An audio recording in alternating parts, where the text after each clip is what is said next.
আজকে বিএনপির লোকেরা আজকে যে হামলা শুরু করলো তাতে কি মনে করছেন দেশ স্বাধীন হয়েছে?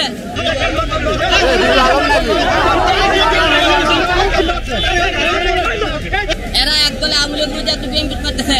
এরা এই যে আপনার পোশাক এতগুলো লোকের মধ্যে মারধর করলো,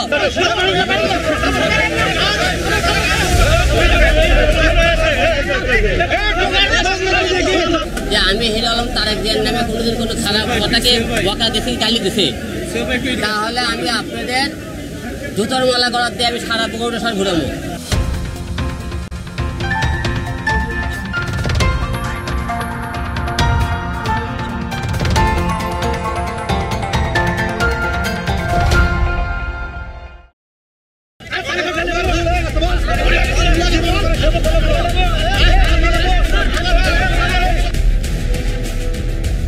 তারেক রহমানকে ব্যঙ্গ করার অভিযোগে বগুড়ায় আদালত চত্বরে আলোচিত ইউটিউবার আশরাফুল আলম ওরফে হিরো আলমকে কান ধরে উঠবস করানোর পর বেধড়ক মারধর করা হয়েছে।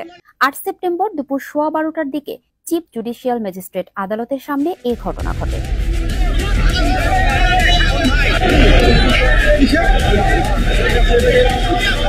বগুড়া ৪ আসনে ২০১৮ সালের জাতীয় সংসদ নির্বাচনে প্রচারণার সময় মারধর এবং ২০২৩ সালের ১ ফেব্রুয়ারি উপনির্বাচনে কারচুপির অভিযোগ এনে চিফ জুডিশিয়াল ম্যাজিস্ট্রেট আদালতে মামলা করেন হিরো আলম। মামলায় তিনি আওয়ামী লীগের সাধারণ সম্পাদক ও সাবেক সেতুমন্ত্রী ওবায়দুল কাদের, বগুড়া ৪ আসনের সাবেক সংসদ সদস্য রেজাউল করিম তানসেন ও সাবেক প্রধান নির্বাচন কমিশনার কাজী হাবিবুল আউয়ালকে আসামি করেন।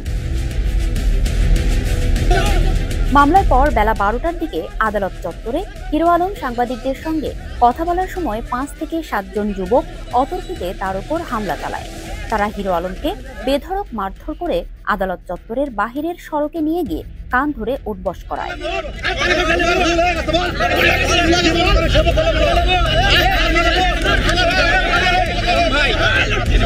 মারধরের শিকার হওয়ার পর হিরো আলম সাংবাদিকদের বলেন, এক স্বৈরাচারের পতনের পর আরেক দল নিজেদের সন্ত্রাসী কার্যকলাপ শুরু করেছে। এইটা কি স্বাধীনতা? প্রকাশ্যে আমাকে হত্যার চেষ্টা করা হলো, অথচ আমি কখনোই তারেক জিয়াকে নিয়ে কটূক্তি করি। দেশ স্বাধীন হয়েছে আমরা তাই মনে করছিলাম যে আমরা একটা স্বৈরাচার আওয়ামী লীগকে সহায়ছি, দেশ স্বাধীন হয়ে গেছে, আমরা স্বাধীনভাবে চলবো, কিন্তু আমরা দেশ স্বাধীন হইনি। আজকে বিএনপির লোকেরা আজকে যে হামলা শুরু করলো তাতে কি মনে করছেন দেশ স্বাধীন হয়েছে? এরা এক দলে আওয়ামী লীগ মধ্যে একটা বিএনপি করতেছে। এরা এই যে আপনার পোশাক এতগুলো লোকের মধ্যে মারধর করলো, যে আমি হিরো আলম তারেক জিয়ার নামে কোনোদিন কোনো খারাপ কথাকে বকা দিছি, গালি দিছি, তাহলে আমি আপনাদের জুতোর মালা গড়ার দিয়ে আমি সারা পুকুরটা সব ঘুরাবো। তিনি আরো বলেন, ডিবি হারুন আমার পরিবারকে জিম্মি করে রিজভী সাহেবের বিরুদ্ধে মামলা করিয়েছিল। এই কথা আগেও বলেছি। এরপরও আমাকে আদালতের মতো জায়গায় আপনাদের সামনে পেটানো হলো।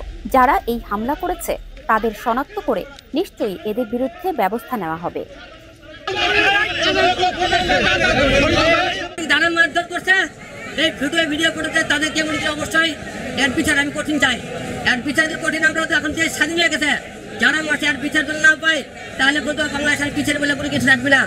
এ বিষয়ে জেলা বিএনপির সাধারণ সম্পাদক আলী আজগর হেনা বলেন, বিএনপি হিরো আলমের মতো মানুষকে মেরে আরো হিরো করবে এটা ভাবা ঠিক নয়। সে একজন রুচিহীন মানুষ, তাকে নিয়ে আমাদের ভাবার সুযোগই নেই। বুঝতে হবে কাদের প্ররোচনায় সে বিএনপির বিরুদ্ধে অভিযোগ আনবে।